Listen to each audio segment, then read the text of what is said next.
Good day, here are the top stories for today from the Philippine News Agency. The government is not taking things sitting down over the departure of dismissed Bamban Tarlac Mayor Alice Guo. President Ferdinand R. Marcos Jr. did not mince words over the issue, saying heads will roll over Guo's escape. Authorities are now working to identify those responsible for aiding Guo's escape, with severe sanctions expected for those involved. In a statement posted on social media, President Marcos revealed Guo's departure has exposed corruption within the justice system, contributing to the erosion of public trust. He also vowed that the culprits in Guo's escape will be exposed, saying these individuals betrayed the people's trust. Guo is under investigation for alleged involvement in the illegal Philippine offshore gaming operators and questions about her citizenship. She is also facing charges of human trafficking and tax evasion. Despite being on an immigration lookout bulletin, Guo managed to leave the country on July 18, traveling to Malaysia and then Indonesia. Malacanang has since ordered the cancellation of the passports of Guo and her family. In other news, the Philippines is looking into a possible expansion of the coverage of the provisional arrangement with China on rotation and resupply missions in Ayungin Shoal to include other areas in the West Philippine Sea. This comes after two Philippine Coast Guard vessels were damaged after being harassed and rammed by China Coast Guard ships near Escoda Shoal on Monday.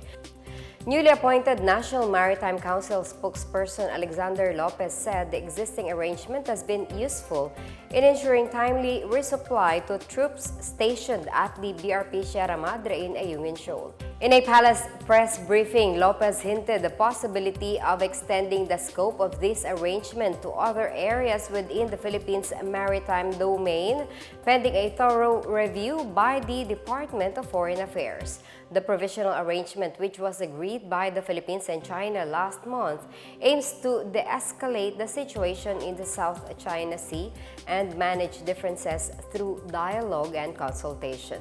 Meanwhile, Philippine Navy spokesperson for the West Philippine Sea, Rear Admiral Roy Vincent Trinidad, said the BRP Sierra Madre will remain as Manila's permanent outpost in the Ayungin Shoal. He also rejected China's calls for the removal of the troops manning the vessel, labeling their claims as false narratives.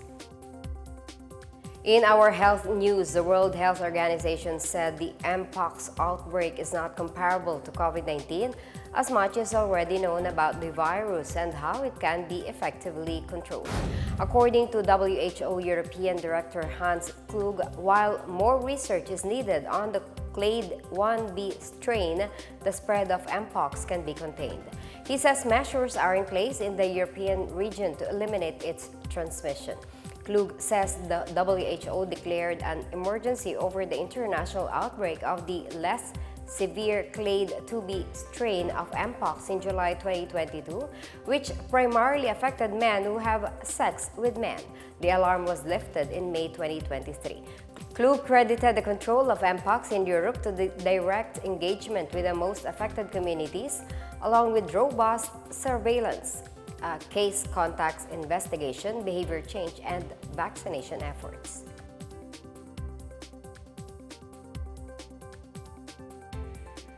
The tourism sector has employed over 16 million Filipinos in the first quarter of 2024, one of the many gains highlighted by the Department of Tourism.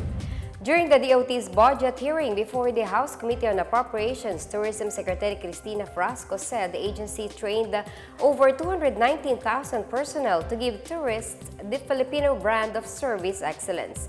The DOT, in coordination with the Department of the Interior and Local Government, also trained over 8,000 tourist police to improve tourists' safety. Frasco, meanwhile, told the House panel that tourism is one of the strongest pillars of the Philippine economy.